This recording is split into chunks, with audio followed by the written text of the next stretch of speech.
días a todos. Quisiera en primer lugar agradecerles su asistencia a quienes nos ven y escuchan. Esta semana hemos llegado a la conferencia número 105 del Seminario Internacional de Sistemas Sociales, Redes y Complejidad. En segundo lugar, dar las gracias a todos los invitados al seminario durante estos 2 años por su generosidad personal e intelectual, por su confianza, por sus brillantes conferencias, inteligentes conversatorios y sus extraordinarias presentaciones de libros. Quiero recalcar que el Seminario de Sistemas Sociales, Redes y Complejidad no le cuesta ningún recurso financiero o apoyo material a ninguna institución o universidad pública. Demostración clara que con trabajo, redes, esfuerzo, colaboración y coordinación entre colegas académicos de distintos países y del mismo México, se pueden hacer cosas muy valiosas e importantes. Hoy, por cierto, tenemos el gran honor de contar con uno de los más brillantes conocedores de la obra de Luhmann, Juan Miguel Chávez Albarrán, quien es profesor de la Universidad de la Frontera en Temuco y profesor invitado de la Universidad Alberto Hurtado en Santiago de Chile. Durante casi 20 años vivió en Alemania, desde mediados de la década del 70 hasta mediados de los 90. Tiene una biografía personal y académica increíble que tendríamos que estar muchísimas horas escuchando las vivencias del profesor en distintos ámbitos académicos y profesionales. El profesor Chávez es sociólogo graduado de la Universidad de Bielefeld, Alemania, donde estudió y trabajó en la misma época en que Niklas Luhmann desarrollaba su teoría de sistemas sociales y compartía su prolífica obra con sus colegas y estudiantes. Además de Luhmann, pudo compartir con o conocer a Norbert Elias, a Klaus Hofe, a Helmut Chelski, a Dirk Becker, a Christian Bonferber, entre otros intelectuales memorables. El título de su conferencia es Aprovechar la contingencia para intervenir. El caso de la ecología, que es la segunda parte de una exposición hecha en junio pasado y que los invito a conectar con la del día de hoy. Sin nada más que decir, tiene la palabra, estimado profesor Juan Miguel Chávez Albarrán. Bien, en primer lugar, muchas gracias por la invitación, profesor Sedano, y por tan benevolente presentación. Siempre digo, voy a tratar de ser breve, pero me cuesta mucho. Trato de ser preciso, pero me extiendo. Hoy día, el epicentro de la conferencia está en la primera parte, aprovechar la contingencia. Yo siento que quedé en deuda respecto a la última vez, no logré precisar con mucha claridad. Y consta de 3 partes. La primera, bueno, ¿de qué se trata esta ocurrencia de hablar de un esbozo, una idea de intervenir a partir del aprovechamiento de la contingencia? Después, una ilustración sumida de la perspectiva del profesor Luhmann en materia ecológica, y luego una tesis o sugerencia de que el campo primordial para aprovechar la intervención en contingencia o la intervención contingente sería la conflictividad ambiental. Y ahí hay 2 propuestas. Una, aprovechamiento mayor de los acoplamientos estructurales. Segundo, de la comunicación social general, y no solamente la binaria. Y en tercer lugar, finalizo con una especie de idea en voz alta que yo llamo atravesar la distinción, porque resulta imposible alterar la distinción sistema-entorno a partir de la concepción de comunicación de Luhmann, y qué impacto tendría cuando se pretende acceder a la interacción entre sociedad y naturaleza. Ese es el esquema. Si me demoro mucho, bueno, me indican y lo más probable es que vaya resumiendo más rápidamente. Antes de comenzar, quisiera mencionar en primer lugar mis agradecimientos a varias personas, pero en particular a Francisco Mujica, con el cual estamos trabajando ya hace más de 10 años, precisamente en la línea de teoría de sistemas. Ya hemos sacado algunas cosas, un libro sobre teoría de sistemas, sobre Luhmann y el derecho, y otros artículos. Y aquí hemos elaborado, ya se van 2 textos más probablemente luego a publicación, uno sobre el sistema de salud como sistema funcional y otro precisamente sobre lo que vamos a exponer hoy en día. Así que soy muy tributario de ese trabajo conjunto. Esto es bueno para mí señalarlo porque las ideas no son de uno, sino que son de todos para que sean en el fondo de todos. Entonces, un agradecimiento, un reconocimiento muy especial a Francisco, pero también quisiera señalar otros trabajos en conjunto con Gonzalo García en Pensamiento Latinoamericano y Universidad, y ya que en la conversación que teníamos con el profesor hablábamos de Bielefeld, somos ahí muy tributarios, no solamente de la impronta sistémica, sino que también de Kossel, o sea, de la escuela histórica de Bielefeld, particularmente de Kossel y de la historia social del profesor Vela. Bien, podría mencionar otros colegas con los cuales estamos trabajando en diferentes líneas, pero por el momento lo dejo hasta aquí. Me gustaría comenzar esta exposición hoy día primero recordando una conversación muy personal entre Heinrich Heine y Hegel, y por supuesto yo no estuve allí. Al salir Heine de la clase, se acerca a Hegel para manifestarle su disgusto ante su lema: todo lo que es racional. Y Hegel sonrió de una manera muy particular y me dijo, según Heine, también podría decirse todo lo que es racional debería ser. De pronto tenemos una impronta kantiana, casi habermasiana, en nuestro querido Hegel. Debería ser. A ello agreguémosle la insistencia de Luhmann, yo lo parafraseo acá en una de sus citas: el sistema carece de razón. No existe una racionalidad social transversal. Así fue toda la dicción en la obra de Luhmann. Sin embargo, al final, cuando ya se acerca al tema o toma el tema de la inclusión-exclusión, de pronto nos habla de un metacódigo que es casi una forma de sugerir a lo mejor hay que preocuparse de una racionalidad social general. Voy a leer esta cita.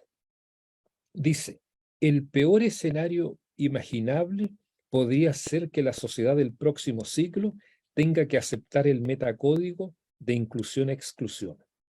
Esto significaría que algunos seres humanos serán personas y otros solo individuos, que algunos sean excluidos en sistemas funcionales mediante carreras exitosas o fallidas, y otros sean excluidos de estos sistemas quedando como cuerpos que intentan sobrevivir al día siguiente.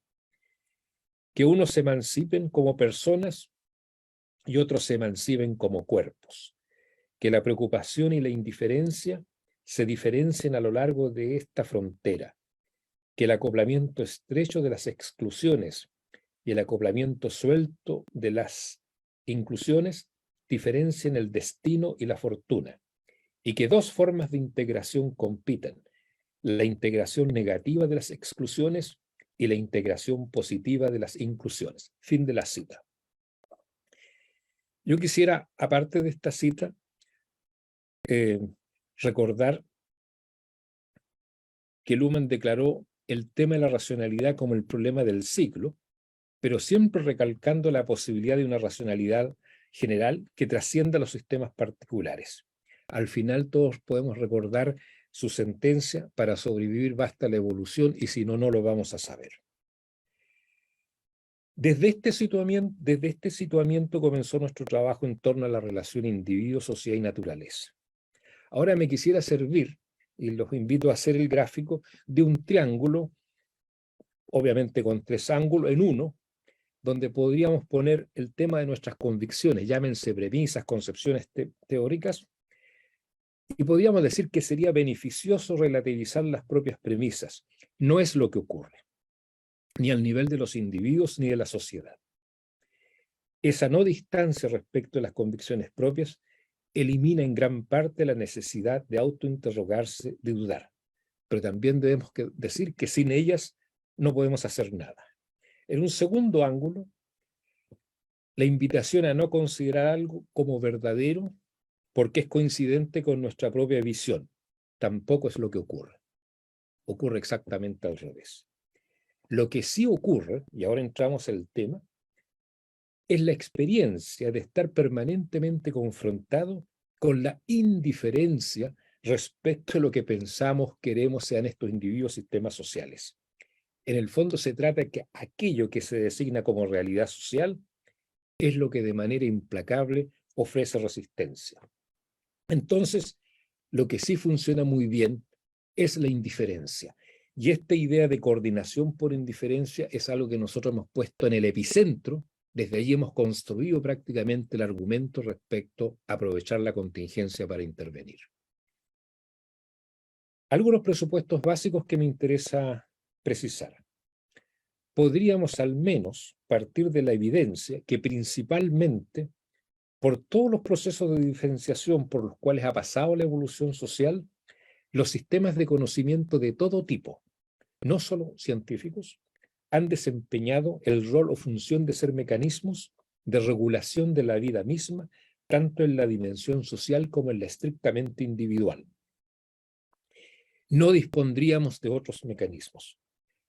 Formulados en términos más sociológicos, se trataría como una sociedad se prepara, responde a un nivel semántico a las transformaciones socioestructurales, cómo acompaña tales cambios, pero también cómo los anticipa y fundamentalmente cómo es capaz de inducirlos.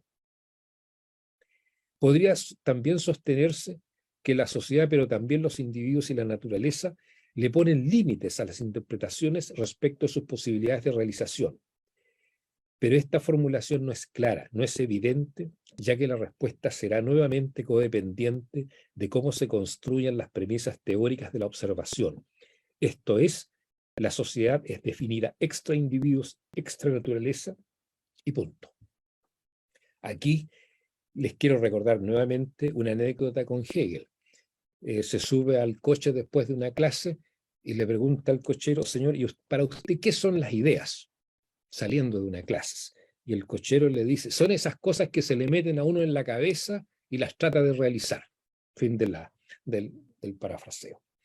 El segundo elemento dice relación con el mecanismo inherente a la racionalización social está dado por la dinámica de los medios simbólicamente generalizados hacia la diferenciación sistémica.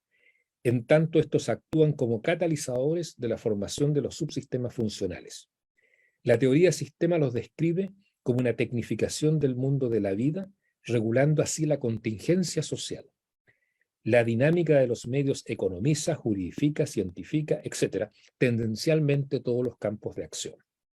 La dinámica de los medios realiza un incremento de la contingencia y por ende de las opciones. El tercer punto. Esto quiere decir que los cambios en el entorno natural como en el entorno de los individuos que la misma sociedad provoca y que cada vez más se van transformando en su problema central, son sin duda percibidos en la sociedad misma. Ella los tematiza incesantemente, pero se carecería de un interlocutor, de una instancia capaz de provocar consecuencias vinculantes a todo el nivel social. Difícilmente una teoría cuyo fundamento es el teorema de la contingencia y emergencia, que culmina en la diferenciación sistémica, podría imaginar a la sociedad como un todo, en el cual alguna de sus partes podría reordenar ese todo percibido como desmembrado. La solución de la política o mercado versus Estado, son apreciadas como limitadas. La solución que atisba Luhmann es la siguiente. La única posibilidad, la única de un control racional en relación a los problemas de regulación social puede ser percibido exclusivamente por los subsistemas funcionales en el contexto de sus comunicaciones codificadas.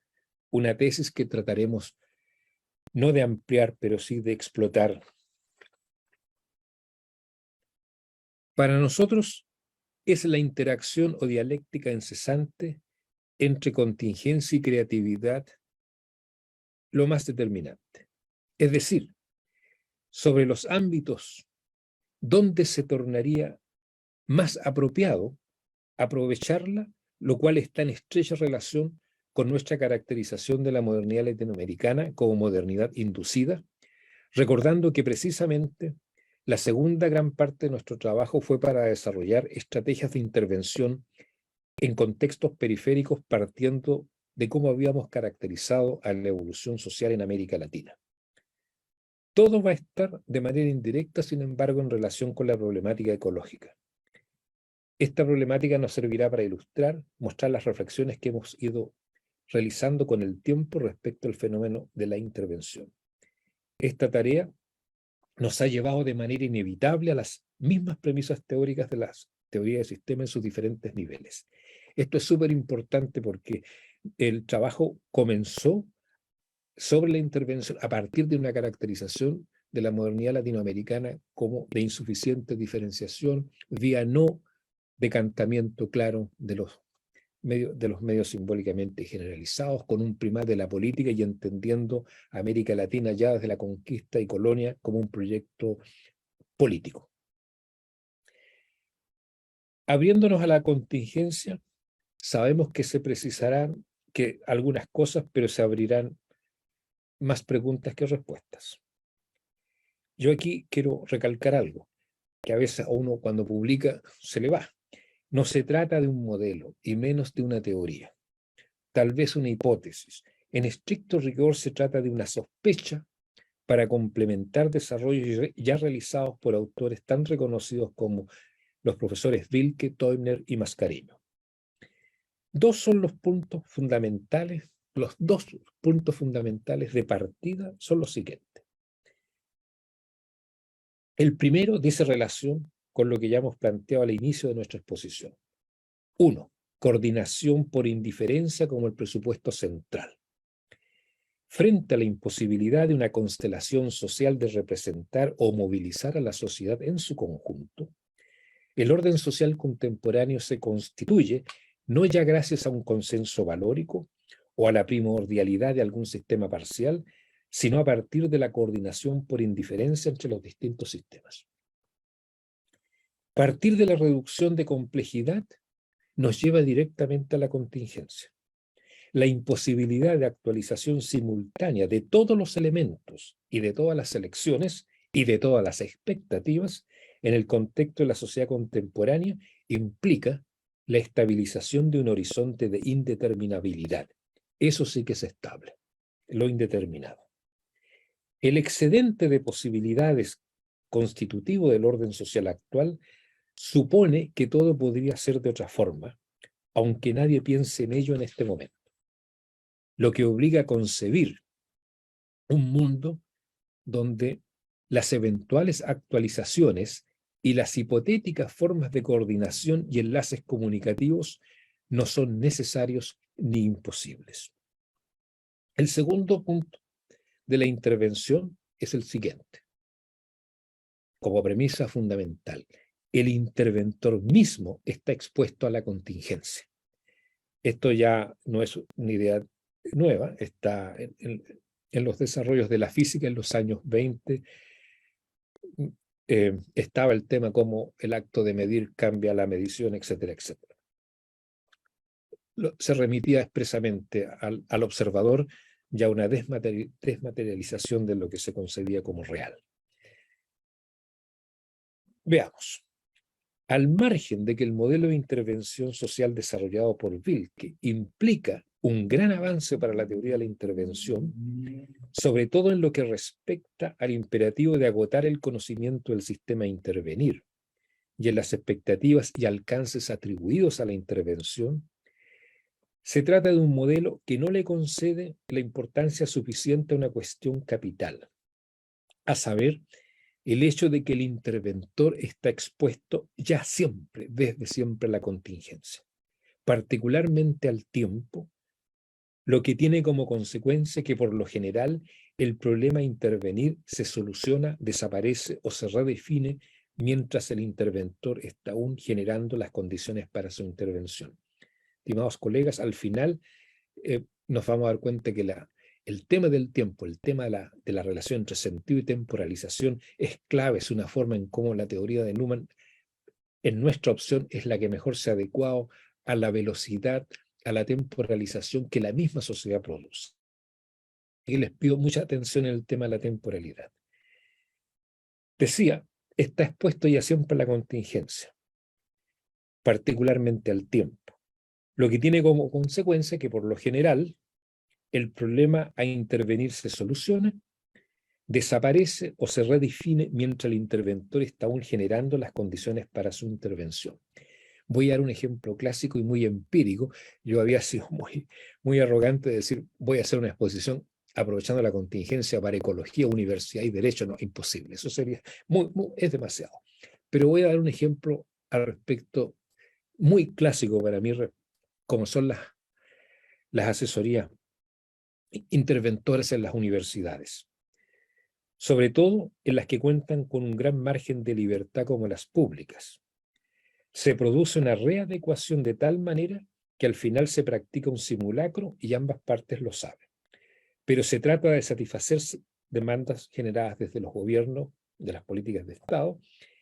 En aquellas donde los márgenes de libertad son mínimos, simplemente se obedece. Todos hemos participado de este proceso. Al final, todo está dominado por la métrica o lo cuantitativo como un mecanismo de reducción de complejidad por excelencia y no por los contenidos. No lo puedo recordar, pero hace ya muchos años recuerdo que trabajé esta parte con la idea de la hipocresía organizacional. Hay un autor que la desarrolló, no lo recuerdo en este momento. Es un ejemplo muy empírico. Entonces, debemos insistir en que el punto de partida está dado por el intento siguiente. La intervención debe, asimismo y sobre todo, poder hacerse cargo del problema, no solo de la contingencia de y frente a la intervención, sino también de los efectos de la contingencia sobre quienes llevan a cabo la intervención.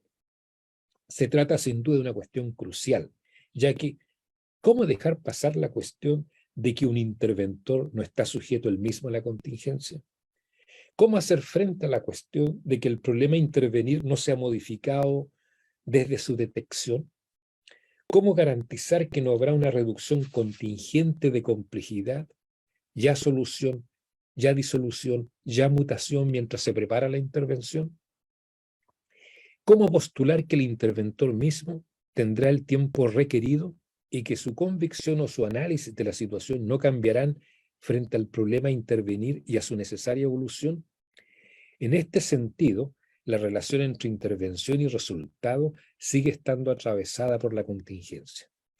Más aún, el resultado puede devenir contingentemente en otro problema, más grave o de una naturaleza insospechada.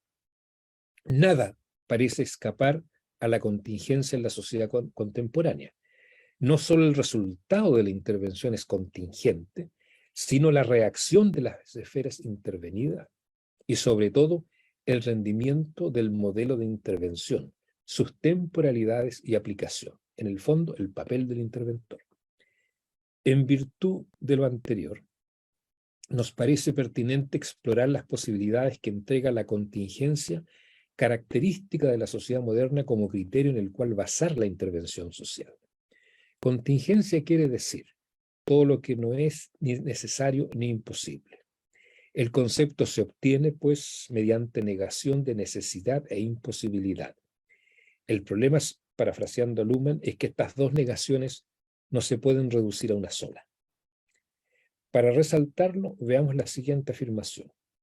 Esto significa que la situación del intervenido, por dificultosa o trágica que sea, siempre tiene un grado de indeterminación que representa una modificación y o mejoramiento posible de la situación.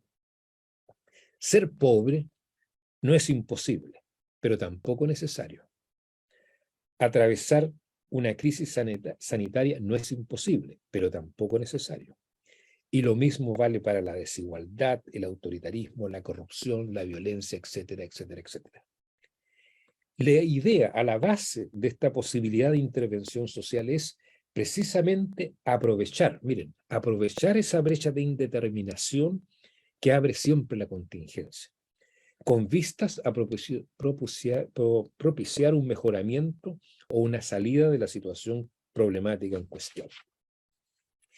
Lo anterior supone el estar permanentemente preparados para aprovechar la contingencia. Hago hincapié, permanentemente preparados para aprovechar la contingencia. Solamente aquí un alcance. Una de las cosas que traté de desarrollar fue una ética de la contingencia, pero no en el sentido como lo ha trabajado el profesor Mascareño, sino que hacia atrás, volviendo a Schells, que decía, si la sociedad produce este nivel de fractura, de contingencia, entonces ¿por qué no formamos a la gente en la contingencia? Institucionalizamos procesos de la tesis que yo me serviera, la institucionalización de la reflexión. Sí, todo es contingente, pero ¿por qué no formar reflexivamente a la gente en la praxis de la contingencia, particularmente en la educación, en la universidad? Ese es un trabajo que está por ahí, como les digo, vuelve atrás, vuelve a Shelsky a su confrontación con Gillen respecto de la tesis de la institucionalización de la reflexión. Continúo. En este sentido, lo único que no puede permitirse el interventor frente a la contingencia es no estar preparado para aprovecharla.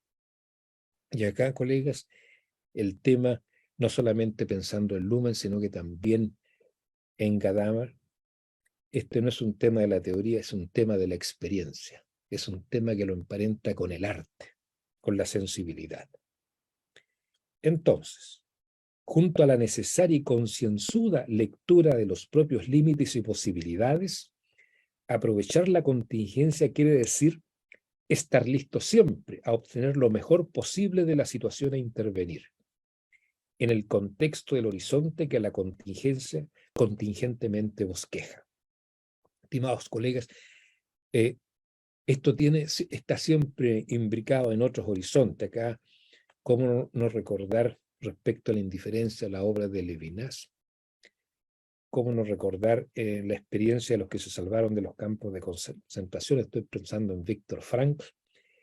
Por lo tanto, aprovechar la contingencia, yo me permito sugerirles que no sea leído en términos así de casi un oportunismo ya desenfrenado.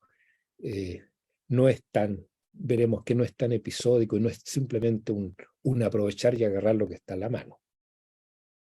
Más aún, insistimos, aprovechar la contingencia es en algún sentido intervención permanente. En tanto ella exige estar preparado para detectar una circunstancia que optimice mi posición.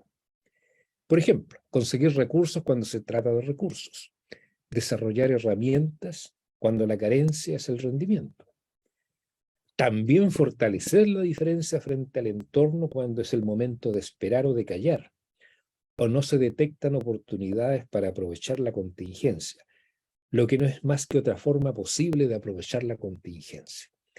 Yo en esta pequeña frase no puedo sino recordar ese gran libro del historiador inglés, creo que es de apellido portugués, Figes, La sociedad de los susurros, o los que susurran, una historia muy fenomenológica de la vivencia en la Unión Soviética, a propósito de los silencios, dónde se podía conversar, con quién conversar. Muy recomendable.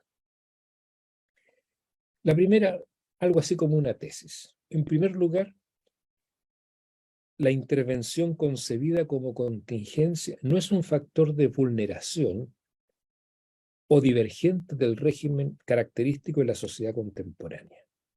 En tanto ella no solo opera a partir de su registro diferencial, como es la contingencia, sino que además colabora en reproducirla.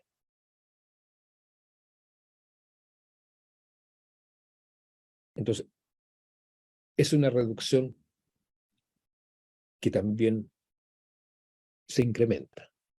Y ahí estamos ya en un tópico que quiero tocarlo al final, que es el tópico de la imaginación, de la creatividad, de la ficción. Asimismo, la intervención basada en la contingencia vuelve obsoleto el problema de la eficacia social de la intervención. Esto también hay que verlo con mucho cuidado porque no sería así en todos los campos sociales. Cuando se aprovecha la contingencia para intervenir, la contingencia a la intervención equivale a la intervención en contingencia. No hay espacio, entonces, para preguntas del tipo, ¿qué hubiera pasado si intervenimos? ¿Qué hubiera pasado si no intervenimos? No, algo aconteció. Por ejemplo, nos salvamos. Lo único que cuenta es saber retrospectivamente si se aprovechó para mejor o no la contingencia. Asimismo, el problema de la complejidad adquiere un nuevo cariz en esta perspectiva. Acá debemos hacer un mínimo alcance sobre algo que no tenemos claro, en particular yo, que es la diferencia entre azar y contingencia. Sabemos que en ambos casos está presente la complejidad. Es algo sobre lo cual yo no puedo dar una opinión concluyente. Pero sí realizar algunos alcances. Recordamos al mismo tiempo que la formación de sistemas contribuye a disminuir los problemas de compatibilidad estructural. ¿Cuáles son entonces los presupuestos fundamentales que caracterizan tal constelación de indiferencia? La tesis central al respecto es conocida. No se dispone de un órgano central en la sociedad para percibir y decidir en los más diferentes aspectos, ni la política. Tampoco ella podría definir el bien común de manera definitiva, vinculantemente definitiva. Y sin embargo, Luhmann entrega una primera gran pista. Nos recalca una y otra vez que el sistema en su totalidad sí obtiene coherencia. ¿Saben a partir de qué? A través de los acoplamientos estructurales de sus respectivos subsistemas. Es por eso que veremos en lo que se nos ha ocurrido cómo aprovechar los acoplamientos estructurales y la comunicación general para intervenir desde una perspectiva de la contingencia. Al mismo tiempo, debe destacarse el inmenso requisito de tiempo para su desarrollo, más la aceleración de la evolución. Considérese el problema de la estabilización, porque hay una gran separación entre selección y estabilización. Yo aquí quisiera, pero no lo voy a hacer solamente, dejar mencionado entre expectativa y materialización de la expectativa, algo cuando se agranda esa brecha, por ejemplo, en los contextos de modernidades periféricas, y por eso el rol de la ideología y de lo imaginativo, el abismo es bastante grande. Por último, insistir, recordar un punto que muchas veces es olvidado, que la estabilidad misma deviene un factor importante para promover la variación. Todo lo anterior debe sensibilizarnos aún más por el tópico de la indiferencia. No se va. Lo que no nos puede quedar claro es cómo un sistema, y esta es una duda, habría de estar en condiciones de aprovechar eventos del entorno, los cuales no los tiene a disposición en su propia operatividad. Por eso es tan importante distinguir los niveles que se dan en el proceso de constitución autopoética. Aquí solamente en el artículo está algo, pero tenemos otro que viene donde sí se trabaja el tema, el aporte de Teubner a la gradualización de la autopoiesis. También se hace imprescindible precisar lo que Luhmann comprenderá por reflexión y las diferencias con Wilke. Lo vamos a ver más tarde. En todo caso, vale la pregunta formulada más arriba. ¿Y cómo entonces podría utilizarlos los eventos del entorno para desarrollar estructuras propias? Y ahora, menos que disculpe, en todo caso vale la pregunta formulada más arriba. ¿Y cómo entonces podrían ser utilizados los eventos del entorno para desarrollar estructuras propias? Y de allí no se sigue la gestación de acoplamientos estructurales de manera artificial como invento. Sabemos que eso no está contemplado en la teoría. Sin embargo, Luhmann nos recalca una y otra vez la función tan relevante de los acoplamientos estructurales. Al respecto, también debemos precisar que aunque el acento esté puesto en la teoría de la evolución, Esto es súper importante. Los mecanismos de acoplamiento estructurales no son consecuencia de la evolución, sino que presupuesto de ella. Aquí a ese nivel tan macro, Luhmann nos ha indicado el rol del azar, de lo casual. No podemos profundizar al respecto, pero está en el libro Sociedad, la sociedad, alrededor de las páginas 500, 510. Solo recalcar que nuestro autor destaca que el tratamiento del azar por parte de la sociedad ha cambiado en el transcurso de la evolución. Esto quiere decir, hay más influencias que son capaces de ser procesadas y la evolución de la sociedad ha conducido a una irritabilidad cada vez mayor de los sistemas funcionales y de la sociedad en general, ¿ya? Ahí están sus conceptos de irritación y perturbación. Retomando nuestra explicación sobre el aprovechamiento de la contingencia para intervenir en relación a la complejidad, queremos precisar lo siguiente. Por eso era muy importante lo anterior. La sospecha es que el azar está puesto a un nivel más macroevolutivo. Eso no significa que la contingencia no esté en todo, pero tenemos la tendencia a ver la contingencia más, para la intervención más a un nivel más intermedio. Bien, mientras en los modelos existentes de intervención social las herramientas del interventor siempre tendrán menos eficacia que las desarrolladas por la autogestión evolutiva del sistema, probabilizando el fracaso de la intervención, a lo menos desde el punto de vista de la complejidad, en la perspectiva de aprovechar la contingencia, no solo se abre la puerta a la contingencia de las reacciones por parte de la complejidad, lo que incluye la posibilidad de aprovechar la contingencia de tales reacciones, sino que la intervención opera al mismo nivel de las operaciones de la complejidad. La razón es simple. La complejidad es una respuesta a la contingencia de la sociedad moderna. En ese sentido, aprovechar la contingencia significa, en algún sentido, aprovechar la complejidad. Pero la contingencia no solo se expresa como doble negación, como exclusión de dos posibilidades, sino que es inherente a ella una dimensión positiva, genética, estructurante, dimensión que juega un rol central para todo aprovechamiento de la contingencia como estrategia de intervención social. Citamos a Luhmann. Cita: lo que produce la experiencia contingente es la constitución y la explotación de la casualidad para las funciones condicionantes en el sistema, es decir, la transformación de las casualidades en posibilidades de la construcción de estructuras.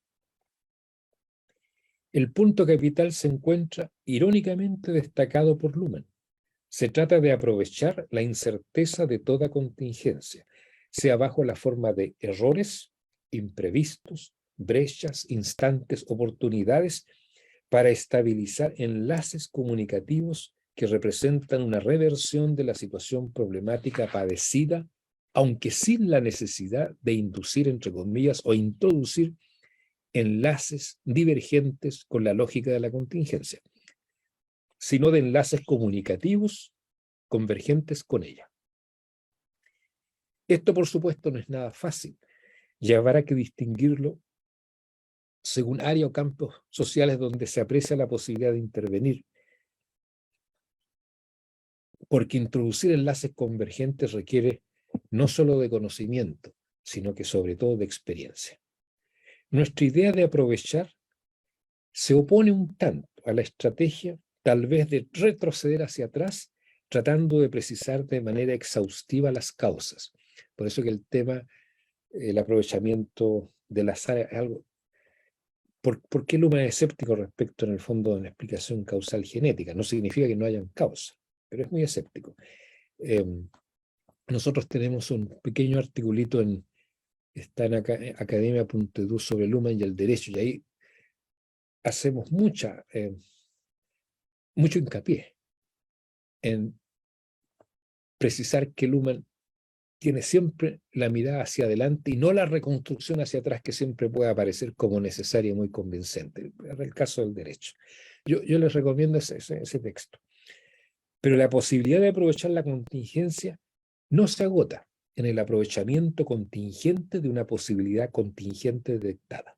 Esto es clave, lo que viene.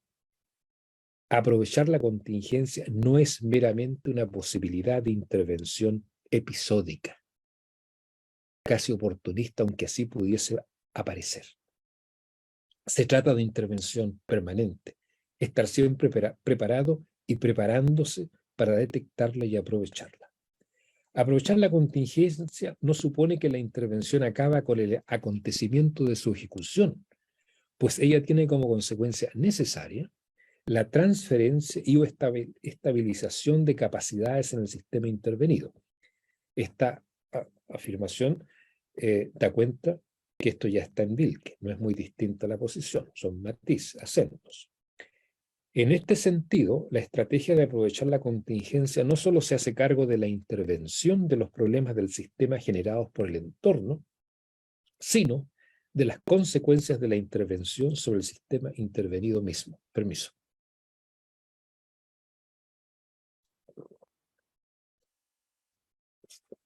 Ningún interventor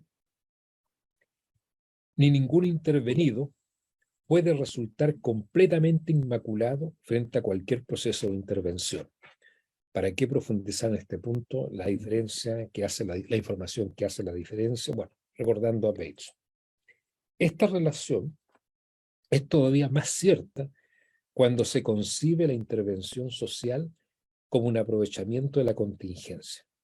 La actualidad contingente del derrotero evolutivo explica el entramado problemático del sistema.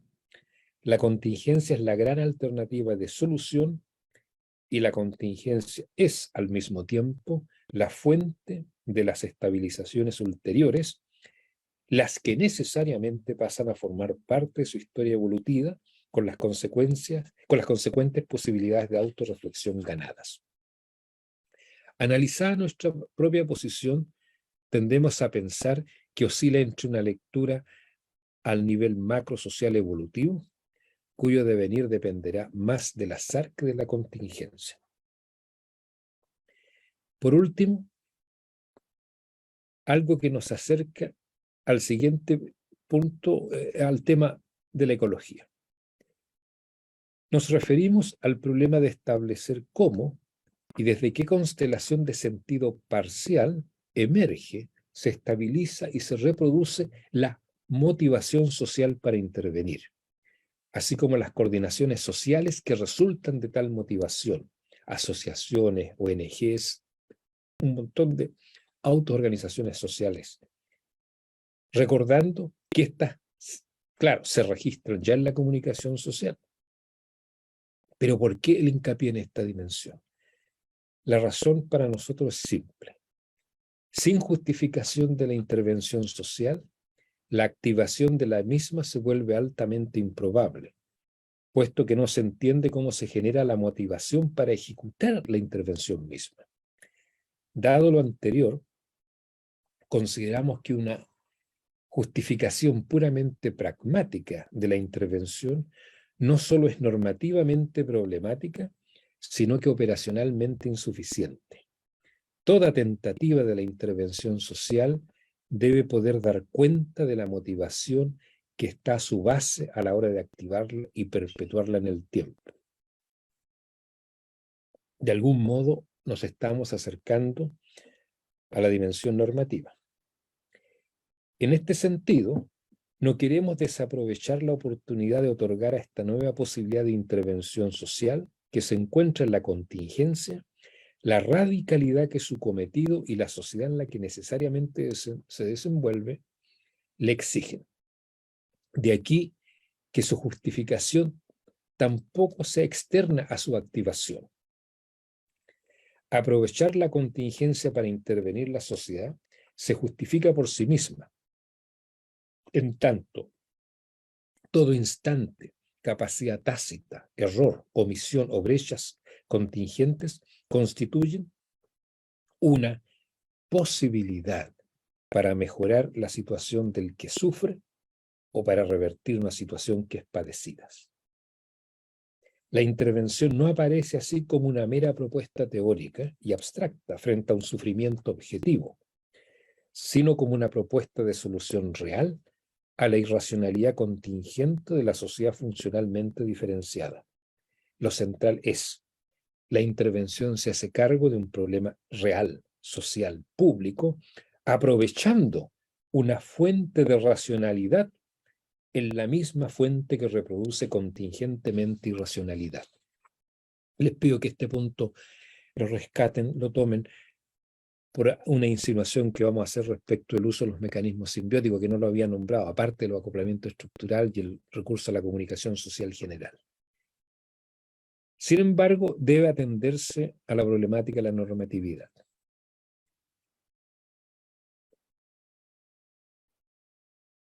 Esta carencia de justificación para intervenir ha sido un problema tan largamente postergado por los enfoques sistémicos de intervención social que se ha caído en la tentación de hacer apología de la indigencia deontológica. Hablábamos antes de la exposición con el profesor Sedano precisamente de un capítulo del libro que tradujo el profesor Nafarrate, Comunicación Ecológica, donde está el tema ética, moral, etc. Esto yo lo entiendo de la siguiente manera. Así como hubo que presionar o poner el acento en la clausura, en el teorema de la emergencia, en la desnormativización de la observación sociológica, ese fue un gran mérito, también hubo caute, respecto de la moralización excesiva que se vivía en los años 60, 70 en los procesos sociales, para decir de una manera muy trivial, muy vulgar, donde pasaban muchas cosas de contrabando. Así también se explica por qué en determinados momentos la teoría pone estos acentos y por qué la obra de Luhmann es tan difícil al final, de discernir, de encontrar el juicio justo, el equilibrio justo, perdón. Ahora, continúo. Al margen de que un intento logrado de justificar normativamente un modelo de intervención no se agota necesariamente en la fundamentación rigurosa de una racionalidad normativa universal, la ausencia de una justificación normativa establece un óbice mayor para la operatividad misma de todo modelo de intervención social. Repetimos una vez más lo que dijimos más arriba. La razón es simple. Sin justificación de la intervención social, la activación de la misma se vuelve altamente improbable, puesto que no se entiende cómo se genera la motivación para ejecutar la intervención misma. Enfocada así, la intervención social no requiere de una elaboración ideológica para justificar su activación, sino más bien de un escrupuloso análisis de la situación y del aprovechamiento oportuno de los caminos contingentes a seleccionar. Respecto de tal afirmación hay, por supuesto, matices y sin duda quedarán para la conversación. En todo caso, en este proceso, la ciencia social puede, en un acto de serenidad, también señalar que muchas cosas que ideológicamente son previstas como tan valiosas y que lo definen todo, sus márgenes de viabilidad, de viabilización, son demasiado improbables. Sería, no sé si llamarlo crítico, pero sería un aporte. Pero para eso se necesita un gran nivel de equidistancia. Ahora, ¿por qué? ¿Por qué en un primer momento podríamos sostener? ¿Para qué seguir dilapidando tiempo en justificar la necesidad de intervenir una constelación problemática cuando la sociedad misma pone a nuestra disposición posibilidades contingentes para aprovechar?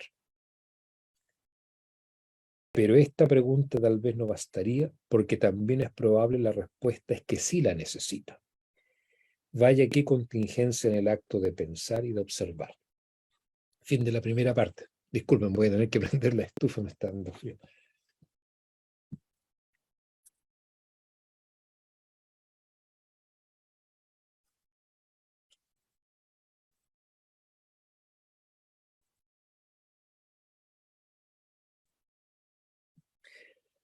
Bien, pasamos a la segunda parte. Volver a Luhmann, la reconsideración de Luhmann.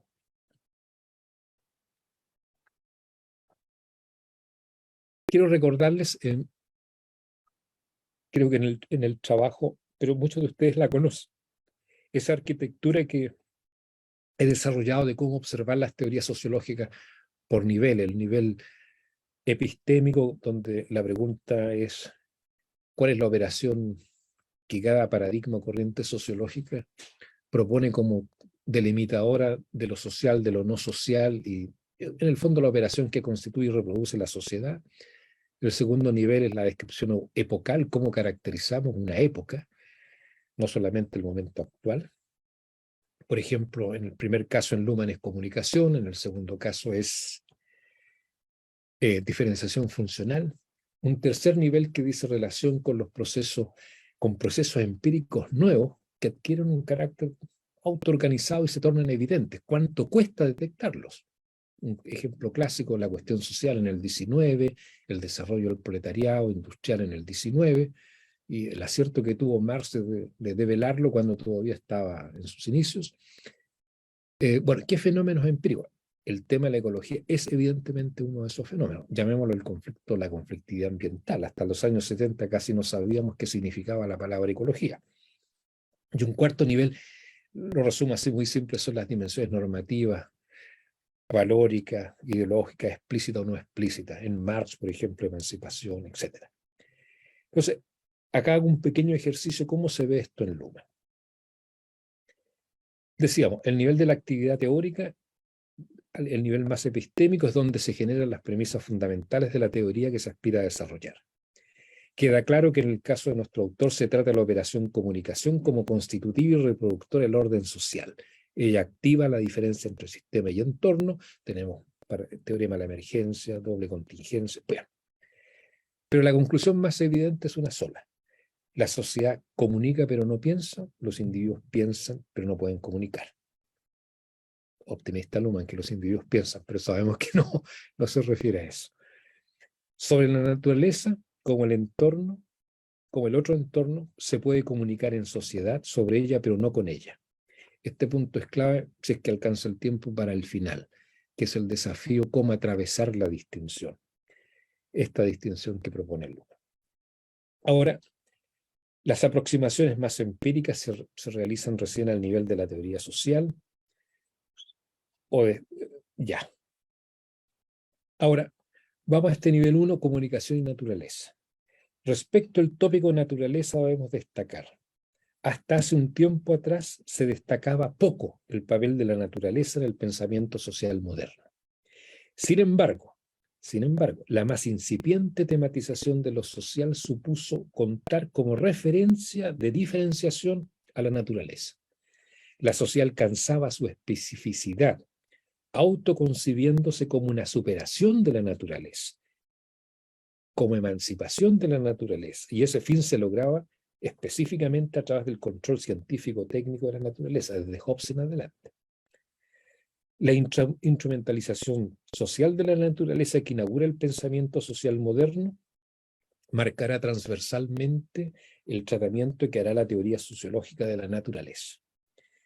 En una primera versión del pensamiento sociológico, Marx, Durkheim, la sociedad aparece como emancipada de la naturaleza, hasta que Parsons pone de manifiesto la creciente dependencia social de la naturaleza. Toda la energía necesaria para estructurar funciones sociales sería contribución de la naturaleza.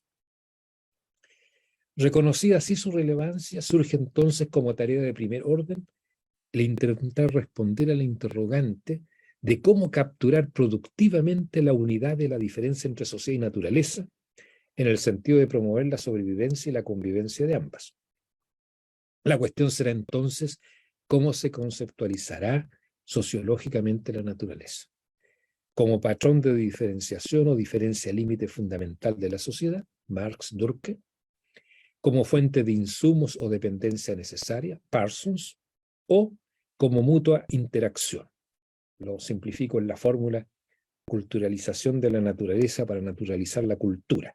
Aquí podemos ver la obra de Edgar Morin, Bateson y, por cierto, Moscovici.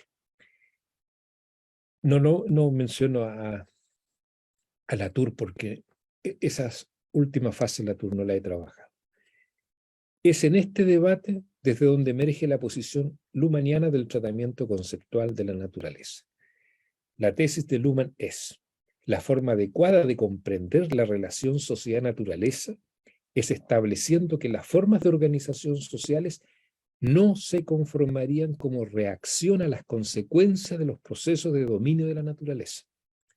De ahí que la sociedad tenga que reintroducir constantemente en sí la diferencia sociedad-naturaleza, en tanto los desafíos ecológicos no serían consecuencia de las formas sociales de control de la naturaleza, sino que resultado de transgresiones de los niveles de racionalidad alcanzados por determinados sistemas, por ejemplo el económico. La gran premisa de la aproximación conceptual luhmanniana hacia la naturaleza sería el diagnóstico que ella se vuelve susceptible de observación social, en tanto la naturaleza y la correlativa cuestión del riesgo ecológico serían indicadores de una crisis de racionalidad constitutiva de la estructuración social contemporánea. La complejidad del entorno social individuo-naturaleza, así como el nivel de complejidad alcanzado por sus propias constelaciones internas, le impiden específicamente a la sociedad pretender organizarse a partir de algún criterio de racionalidad transversal o en relación a algún parámetro de ordenación o referencia universal. Lo más importante, Luhmann no acepta cambios paradigmáticos que se orienten en dirección a una revisión de carácter naturalizante o biocéntrica en la sociología. La razón de fondo es cómo actúa su premisa fundamental, según la cual el objeto de la sociología es el procesamiento de comunicaciones en el sentido por él definido. De allí entonces que la naturaleza, el medio ambiente o la ecología aparecen en la sociedad solo como elementos de una comunicación cuya observación es el punto de partida de toda sociología.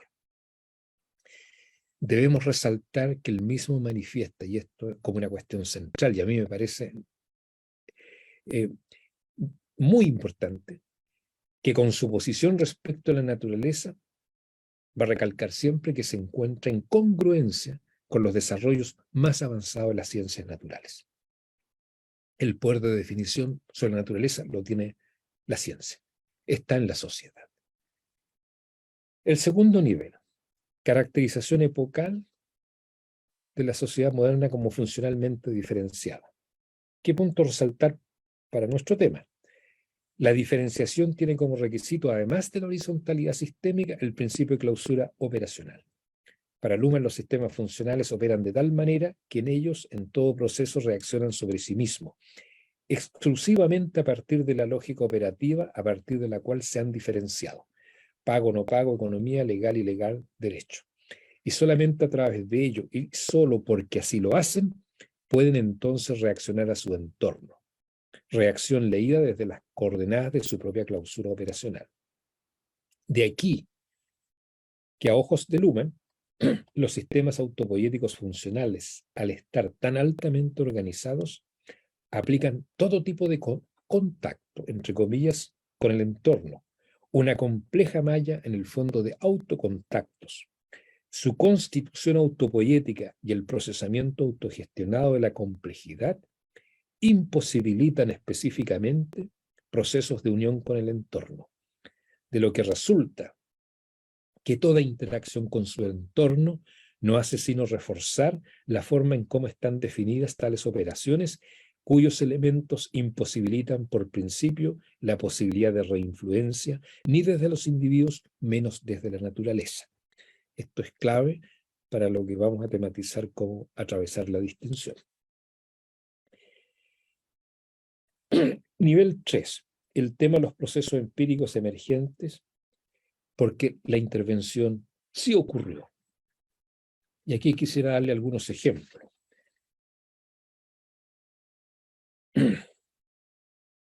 Habría que atender a los procesos, estoy hablando de los años 80 fundamentalmente, a los procesos de socialización grupales, a través de los cuales los individuos y las organizaciones responden al riesgo ecológico, a saber, la organización espacio-territorio de las sociedades y de la producción como primera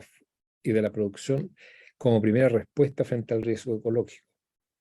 También deben considerarse las estrategias sociales de cuidado del cuerpo y conformación de la individualidad, como también la emergencia de semánticas que movilizan nuevas estructuras sanitarias y terapéuticas. Este tema del cuerpo central. Habría que reconocer que se fueron conformando y estabilizando un conjunto de organizaciones de prevención y tratamiento de consecuencias del riesgo ecológico, terapias, jurisprudencias, medidas económicas a partir de la reacción social frente a la amenaza ecológica. No solo se trata de la articulación política, jurídica y moral de la sociedad civil, sino de conformación de niveles de organización sistémica a partir de expectativas de carácter moral y afectivo derivadas del riesgo ecológico. Un buen ejemplo de lo anterior lo constituyó la estrategia de tratamiento integral de la cuestión ecológica en los países escandinavos de Europa. En ellos vemos cómo desde expectativas morales, políticas y afectivas se generó una estrategia de intervención altamente intrusiva y a la vez en parte exitosa, al punto de lograr niveles de sistematización y acoplamiento mucho más estables que aparecían como imposibles. Otro ejemplo, la innovación del sistema político alemán en los años 80 y el perfeccionamiento de este por parte de los estados escandinavos consistió en determinar las externalidades negativas de la producción en su totalidad y así establecer cargas impositivas relativas al impacto ecológico de las externalidades respectivas, con el fin de destinar toda la recaudación al tratamiento, prevención y desarrollo de formas limpias de producción, generando una estructura sistémica derivada de acoplamientos virtuosos entre expectativas normativas de la sociedad civil, derecho, política, ciencia, economía y medio ambiente.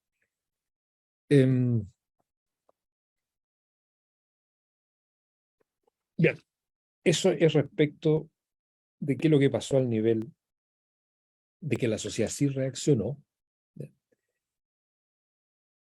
Y, perdón,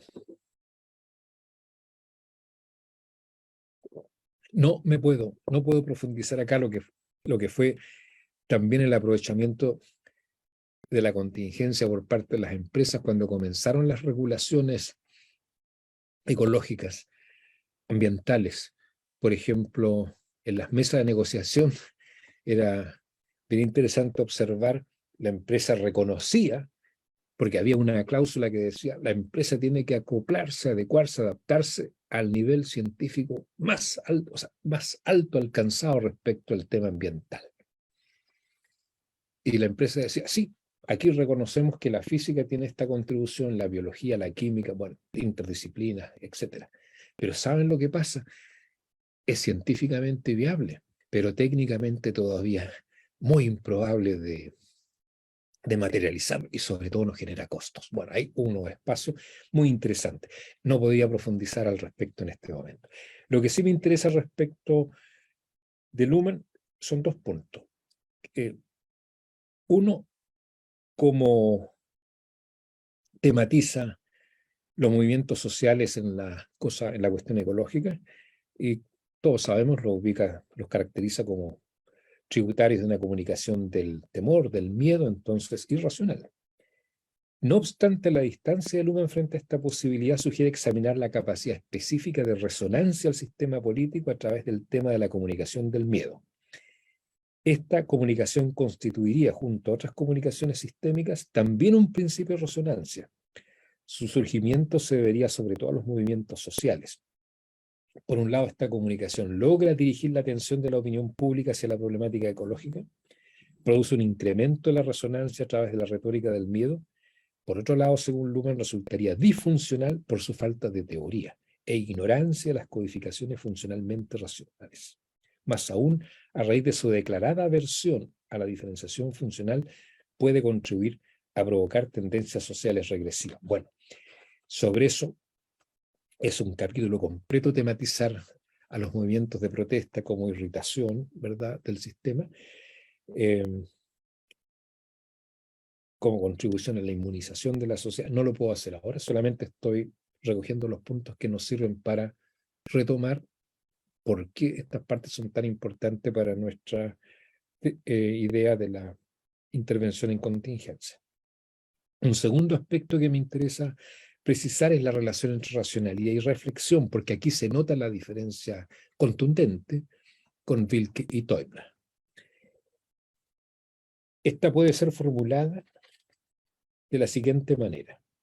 ¿En qué medida y en qué extensión puede ser conducido un determinado sistema funcional como el económico a que realice un voluntario proceso de autolimitación cuando precisamente tal intento caería abiertamente en conflicto con la teoría de la autopoiesis?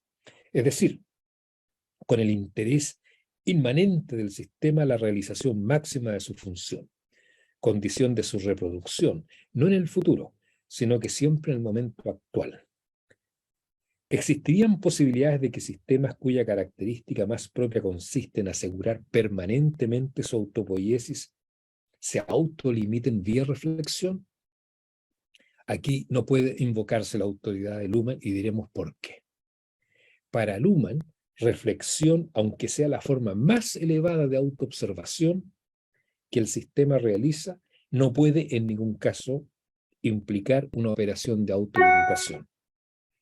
Y aunque los sistemas dispusiesen de una capacidad de autolimitación, entrarían con ello en un conflicto permanente de carácter estructural con la manera de reproducción autopoiética propia de los sistemas autorreferenciales. Luhmann es categórico. Reflexión, en el sentido sistémico, no garantiza racionalidad y menos racionalidad social y tampoco racionalidad del sistema en cuestión. La razón es simple. ¿Cómo está entendida la reflexión? Esta no puede sino llegar siempre tardíamente. Al realizarse en el tiempo, las operaciones basales han sucedido, prescindiendo de procesar resultados de la reflexión, y además al ser procesada cambia el estado sistémico. Aquí estamos en los años 80, comienzo. Sería muy interesante mostrar todo lo que se ha gestado acá y que no es meramente retórica ni semántica de cómo las empresas han introducido, a lo menos mediatizada esta tensión. Autolimitación no puede ser equivalente a racionalidad como lo pretenden otros autores sistémicos, en especial Wilke.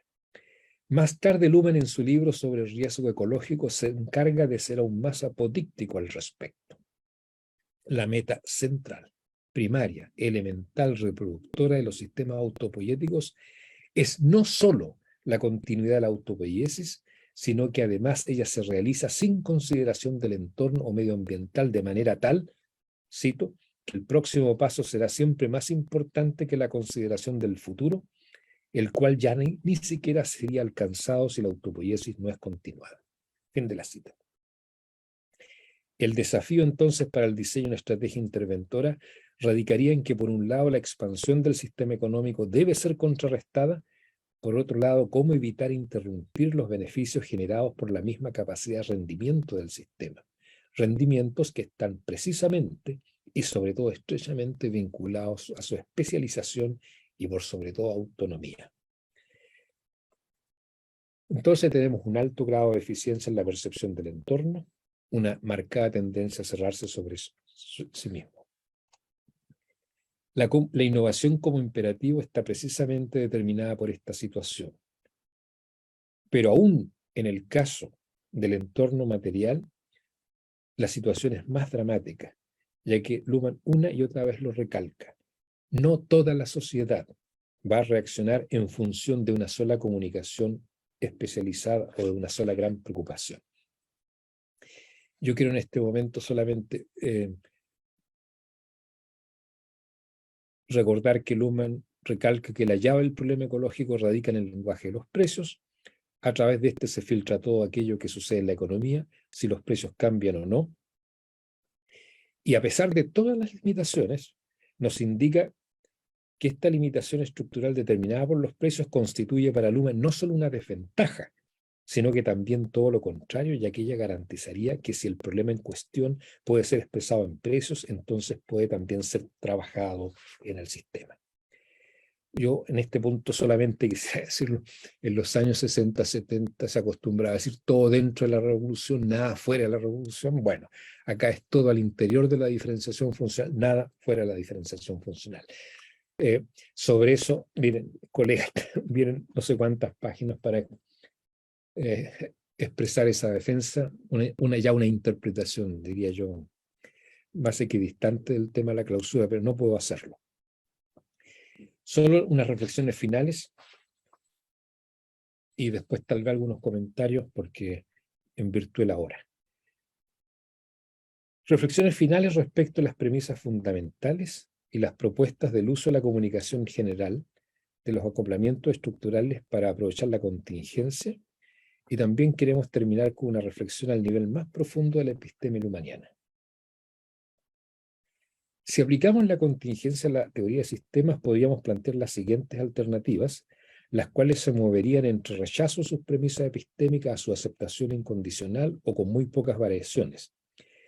Elegimos la estrategia de aprovechar la contingencia en un uso pragmático de la teoría de sistemas y también en el registro de tendencias sociales que se han tornado evidentes o que al menos así son tematizadas.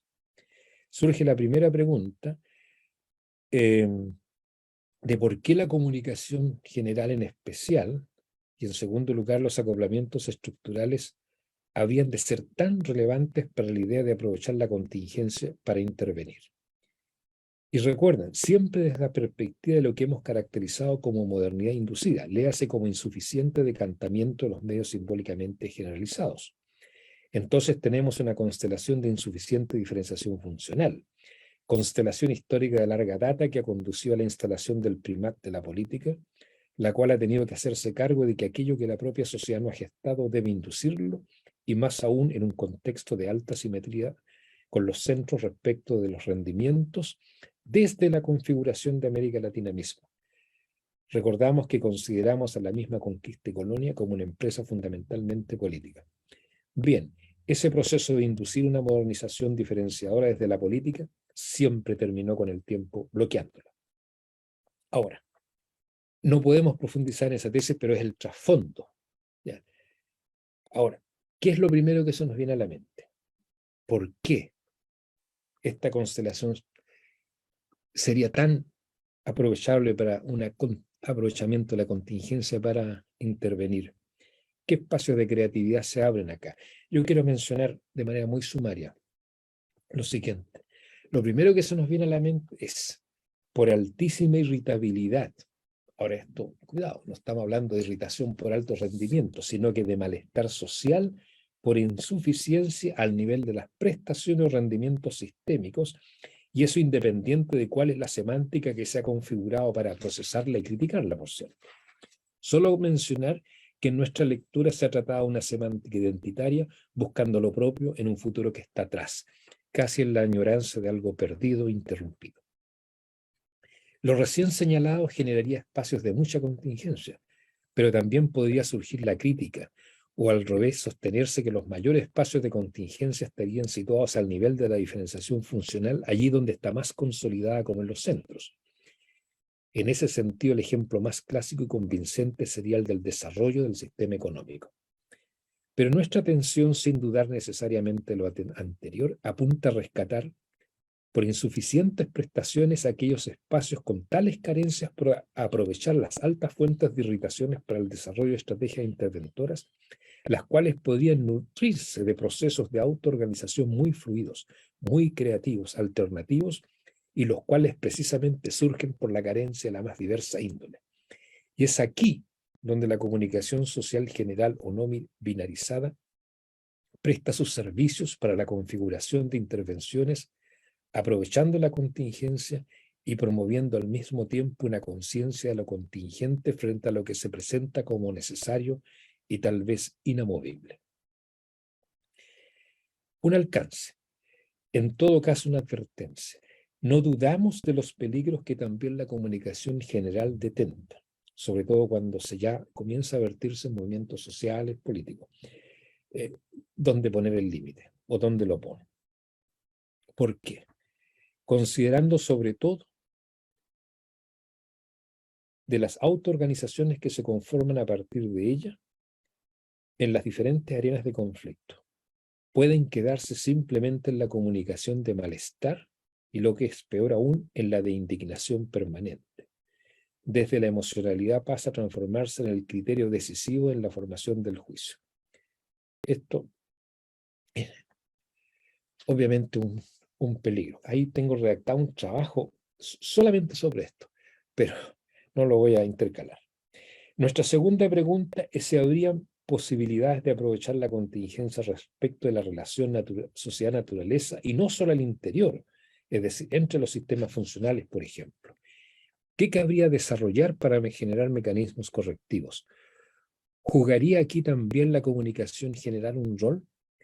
Para intentar dar una respuesta, habría que ir al nivel epistémico más profundo, y es el que tiene que ver cómo se concibe vía comunicación la producción y reproducción de la sociedad. Esa inquietud la sintetizamos en la pregunta cómo sería posible atravesar la distinción sistema-entorno. Dicho de otra manera, hasta ahora comunicamos sobre los árboles, pero nunca con los árboles, ni con los animales. ¿Habría otra posibilidad de acceder mejor a la interacción entre sociedad y naturaleza? Ya, un tercer elemento estaría dado por la consideración de los mecanismos simbióticos en el sentido de instalarlos como criterios evaluativos de la evolución social. No profundizaremos al respecto, solo señalar que por la dimensión que atañe al cuerpo, al considerar los procesos orgánicos, podrían ser explorados especialmente respecto del desafío ecológico. Todos nos podemos acordar aquí de lo que se tematiza hoy día como zonas de sacrificio. ¿Por qué? Ejemplo, escasez y hambre, y hambrunas, más el tema ambiental, permitirían replantearse la pregunta por la racionalidad de la evolución social, lo mismo por la violencia generalizada.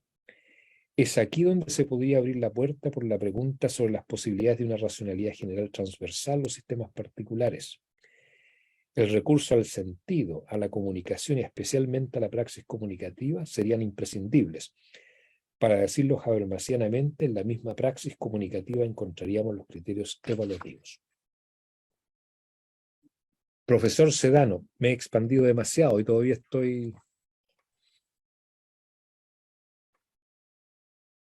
¿Qué hacemos? ¿Cuánto tendría? ¿10 minutos? Pues, por supuesto, lo que usted tenga. No. Profesor Chávez, muchas gracias. Tenemos hasta el momento un comentario de Luis Moya Santander que nos dice excelente reflexión. Una reflexión, me parece brillante, inteligente y de observación detallada sobre la ecología, la intervención, la contingencia. Quedamos en espera de preguntas y comentarios. Bien.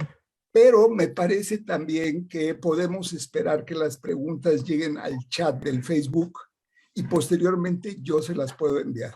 Sé que está muy ocupado con actividades relacionadas con salud, con trabajo profesional, con trabajo académico. Podemos también hacer eso, si le parece bien. Sí, por supuesto, por supuesto. Es extraordinario lo que nos ha dicho. Yo le voy a mandar 6 o 7 preguntas que tengo ahí de la reflexión.